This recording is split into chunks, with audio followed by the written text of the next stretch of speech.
Greetings, one and all. Hello, hello.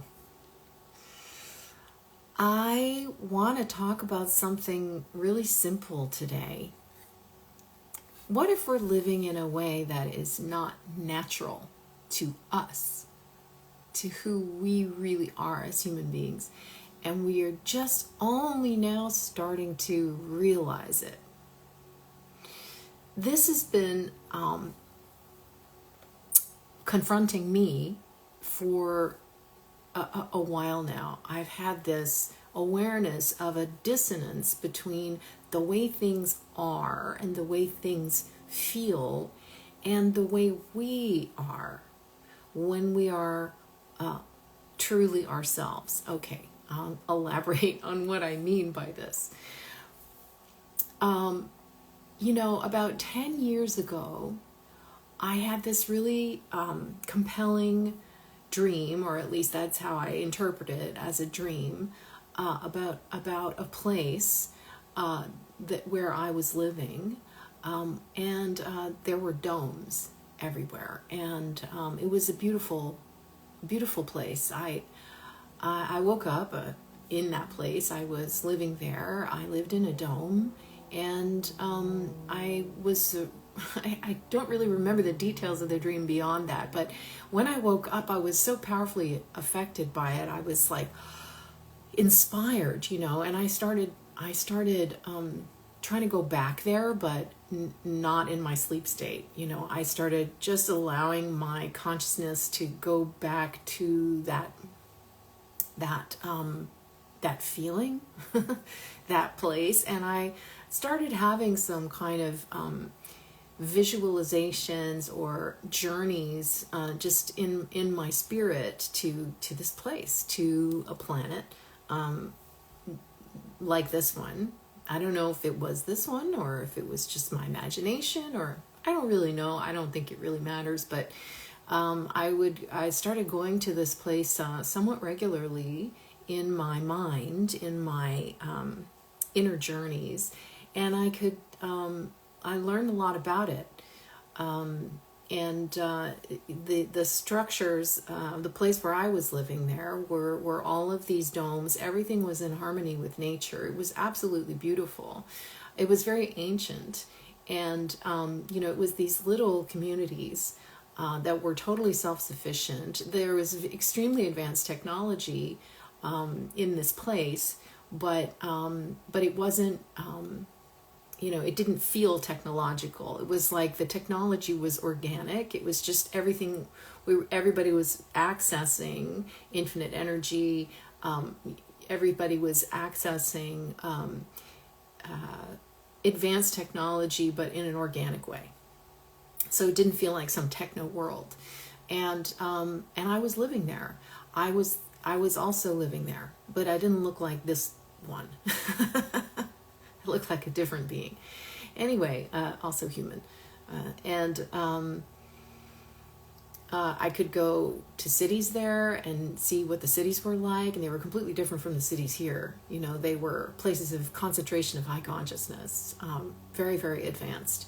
And I had spent time in a city there, and I was back in the country, kind of an outpost, and I was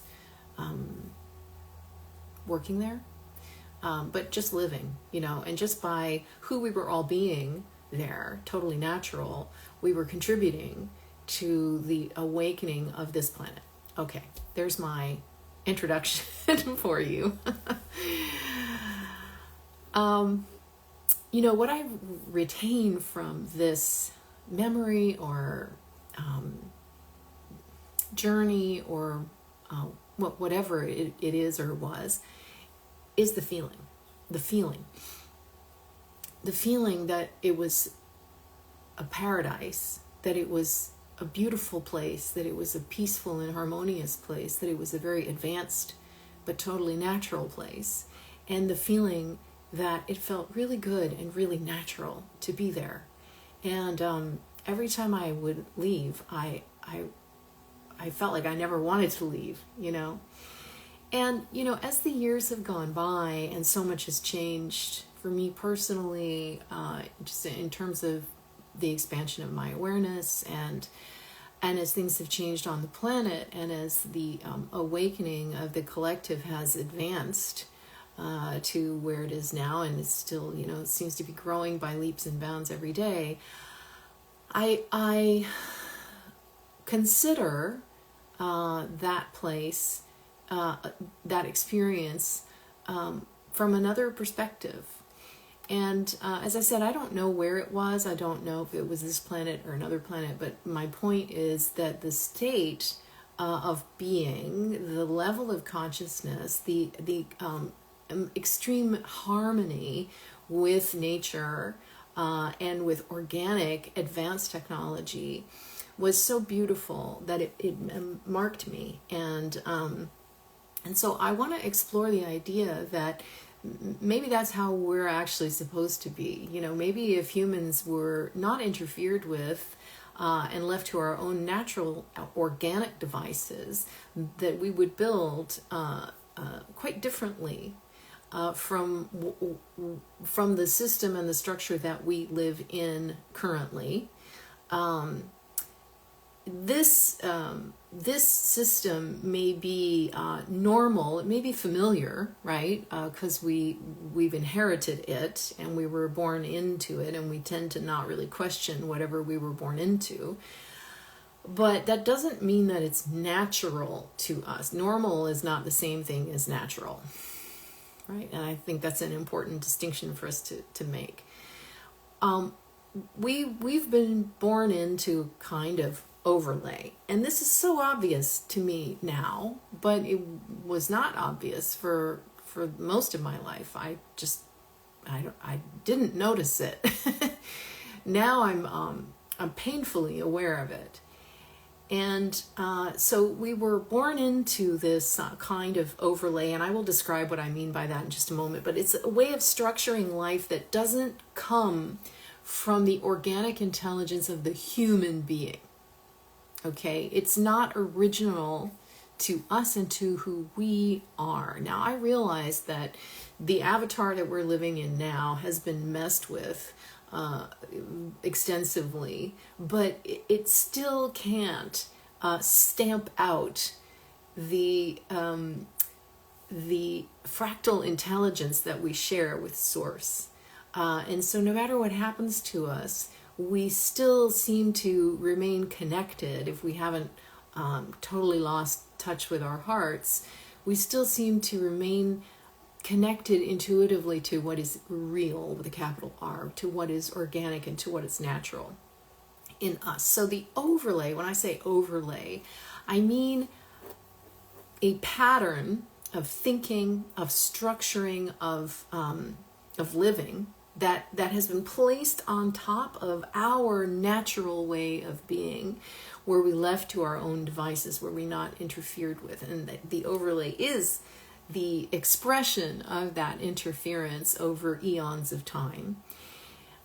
Characteristics of this overlay are, for example, and I'm sure that you will recognize these, complexity, overcomplicatedness, convolutedness, where simplicity would suffice, for example. Control, where relationship would work. Extraction, where reciprocity would flow if parties could trust one another, right? Speed instead of rhythm. The past and the future as opposed to the present. External authority over inner knowing. Those are just a few characteristics of this overlay. Basically, it's a way of organizing life that doesn't trust life. Right? They don't trust life. They need to control life. It has to be brought under control, right? It's not allowed to just be. All right, and this is the consciousness of this overlay, the lens of this mind matrix that we were born into, which is analytic, but it is disconnected. It values efficiency over well-being. It values accumulation over circulation. It consists of fear-based, control-based decision making. And it's not that the intelligence is wrong, but it is divorced from the heart, and so it runs amok.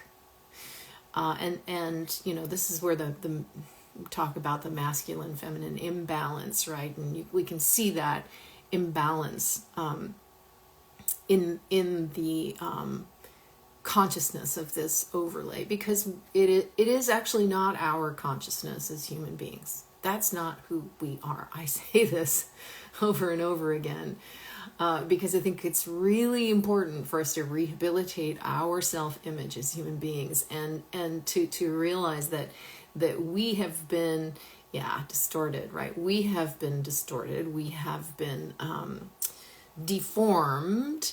And we have been taught that everything's our fault, and that humans are bad, and that this is, we're responsible for the way things are right now. When actually there is a parasitical consciousness that has been preying on us and on our energy for so many eons of time that we don't even know this. We don't have any context for understanding it.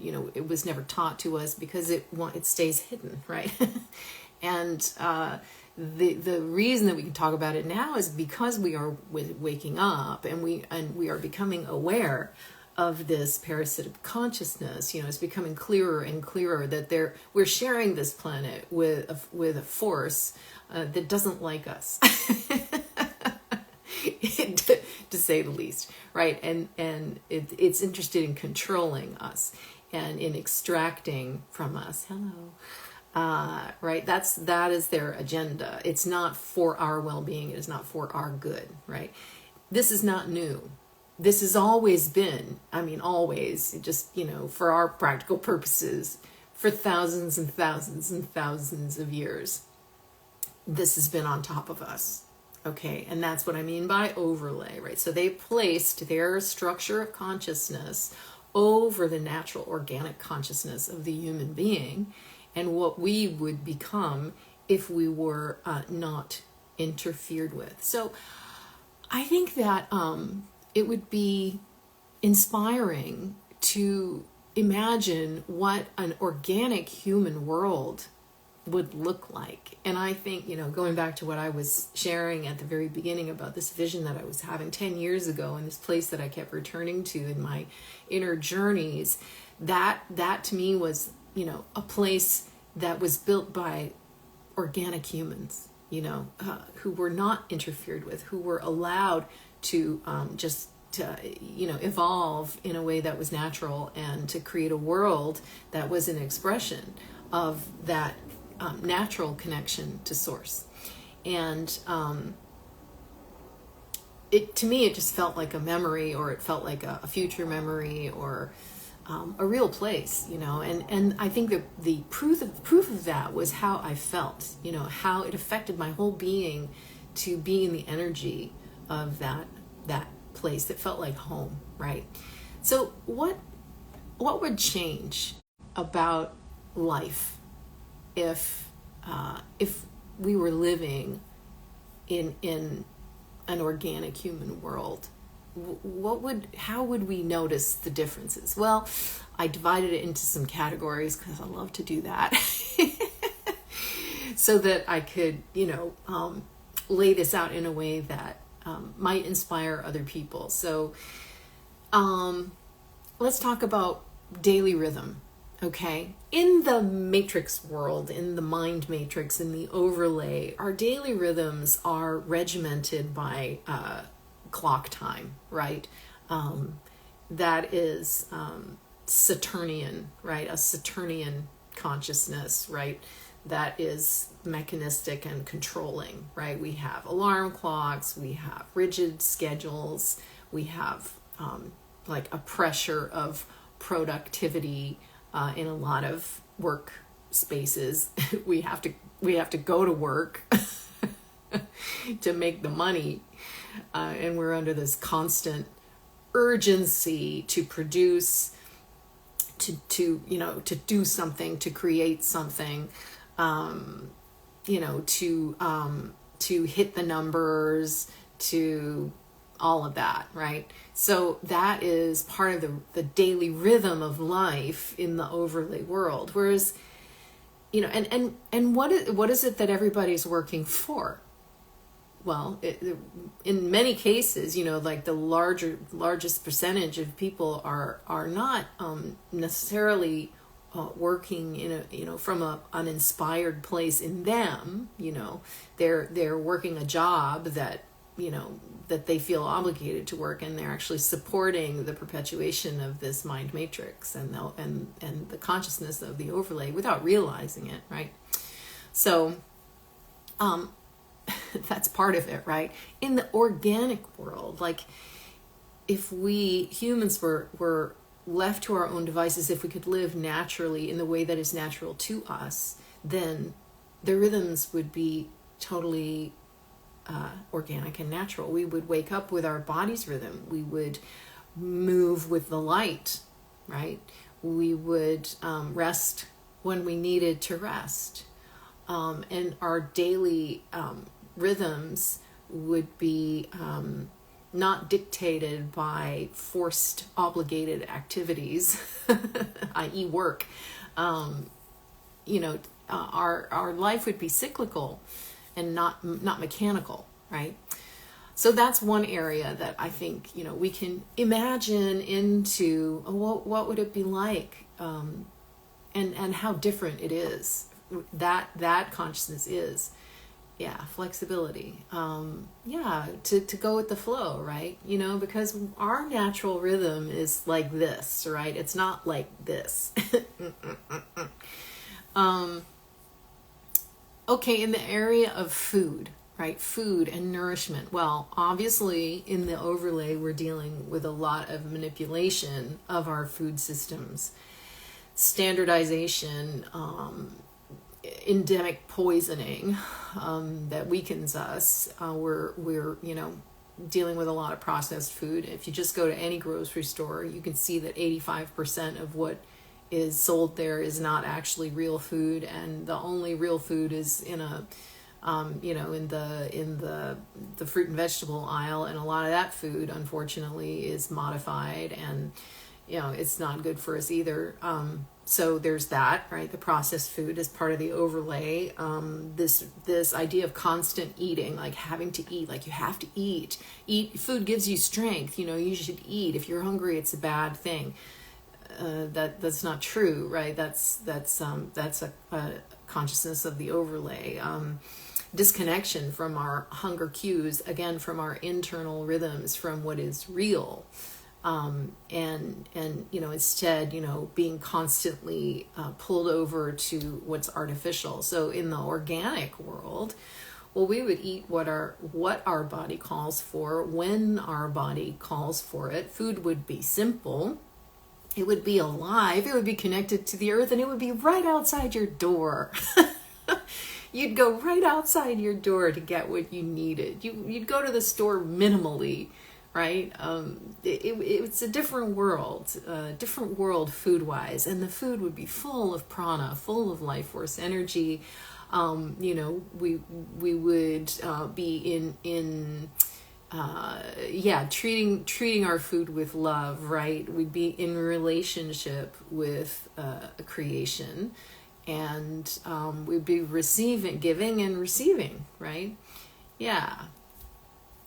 Simple, right? Organic food from Whole Foods, exactly.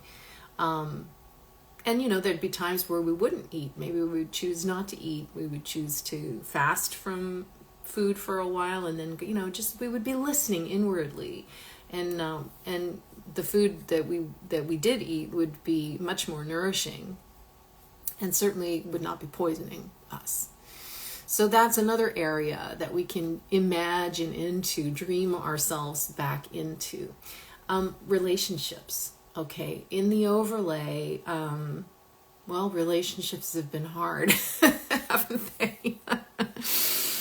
I remember the old soap operas, remember the days of the soap operas. When I was growing up, my mom used to watch All My Children, and it was on every day at the same time. And I remember the sound of the television in the background, and occasionally, coming through and seeing what was on TV. And my mother would always like shush me away, like, go on, let me watch my program. And, and, then when I was older and she would allow me to watch some of it with her, my memory of the soap operas is it was always about drama. There was always drama going on, and the camera would zoom in, and there'd be music like, bah! and it was always like people treating each other terribly, blaming each other, refusing to look within. It was all about power and control and performance and pretending and fantasy and projection. So, I mean, it's so funny when you look at that kind of thing nowadays. You're like, are you serious?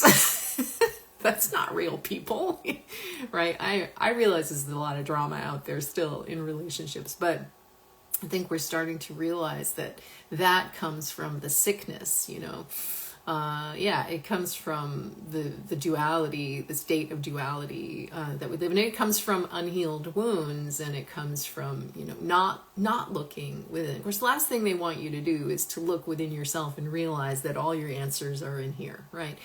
That's why there's so much distraction to pull you away from the greatest secret, right? And so, but as we begin to do that, to turn inward and to heal inwardly, well, then the drama comes out of relationships. It's just not there in the same way, because in the organic way of relationships, in the natural way of love and life, well, we would speak directly. We would feel what we feel when we feel it. Let that be okay. There'd be far less confusion and miscommunication, because there would be far less pretending, right?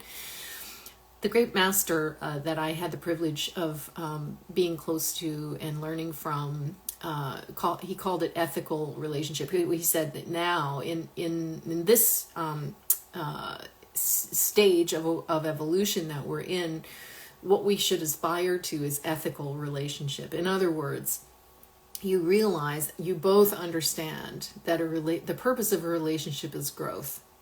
That's the purpose of relationship in this space of consciousness where we are evolving through, because the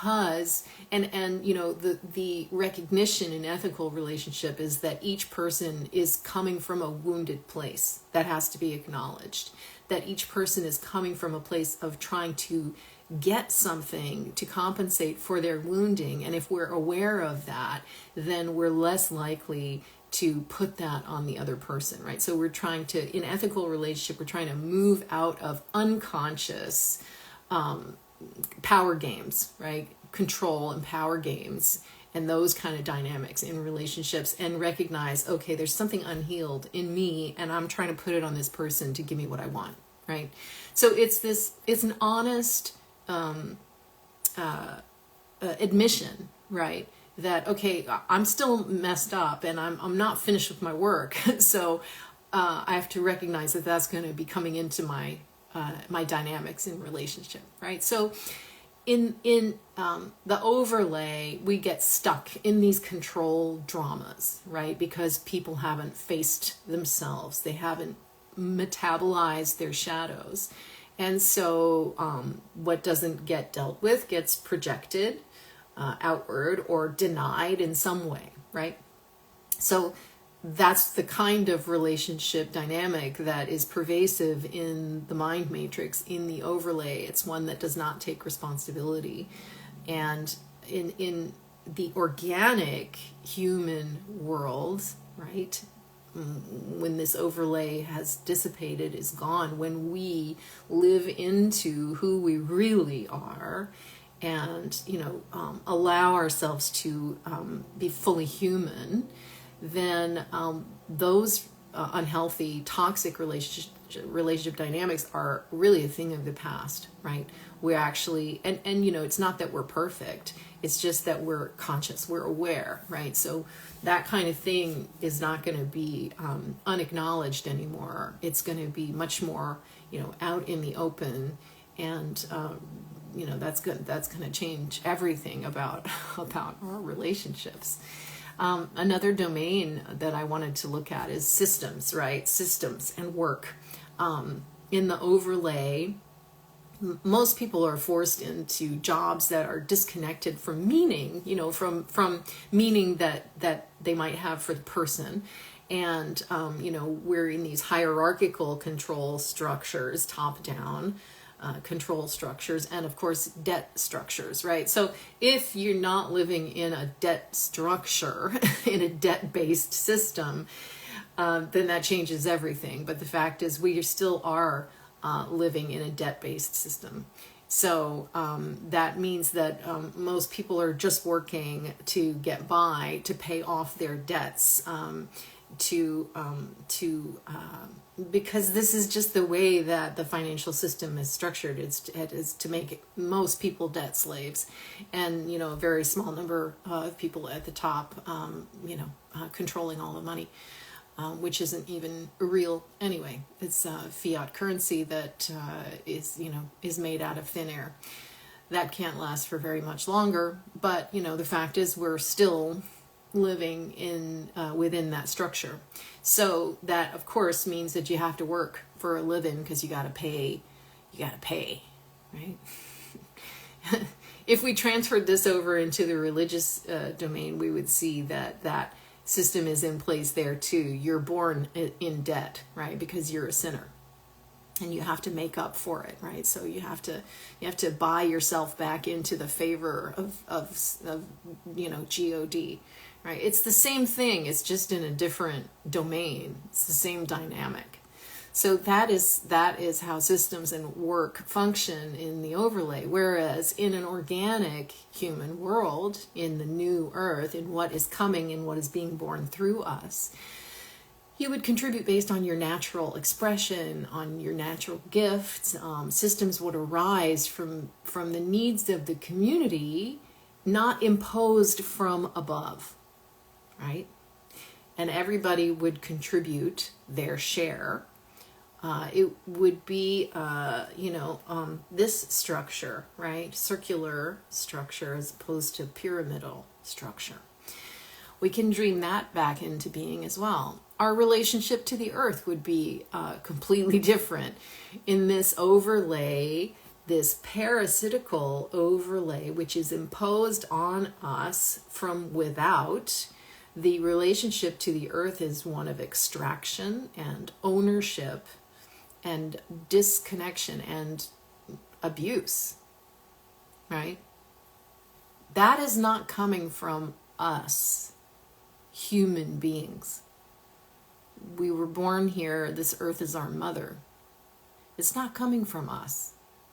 This is coming from the outside. It is imposed upon us. And that consciousness of parasitism and extraction has its agents here in human form.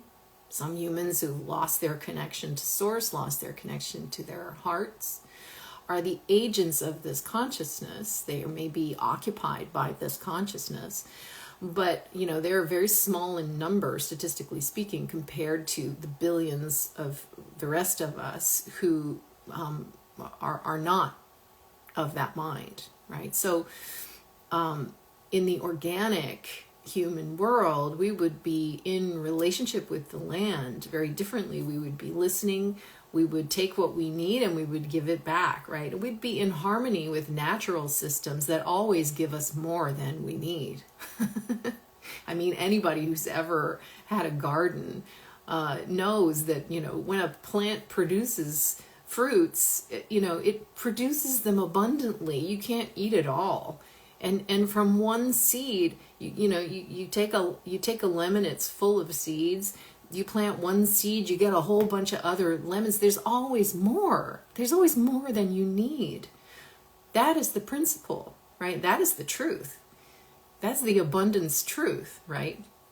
And so if we could come back into right relationship and harmony with the planet, then that we would just, get right back into that truth as a lived experience, instead of, a theory and something people are always trying to scrape their way back to against this, very strong current of the overlay and the imposition. Don't you think? I love imagining this world because I know that it's real. I know that it's the truth. And you don't have to, imagine it entirely. If you just start to imagine it, your body knows the difference. It feels the difference between tension and stress and, urgency and noise and obligation. All of these energies that are, pumped into us all the time through the frequency technology that is part of this matrix overlay. We know, our bodies know the difference between that feeling, which keeps us constantly in fight or flight or freeze, and a feeling of relaxation and presence and quietness. I mean, if you can just take a few breaths and allow your kidneys to relax and drop down, because they're always like, ah! If you could just take a few breaths and pretend in your own mind and imagination that you are 100% safe. Even 30 seconds of that is like, it's like a healing balm to all the layers of your aura and your mind and your body, right?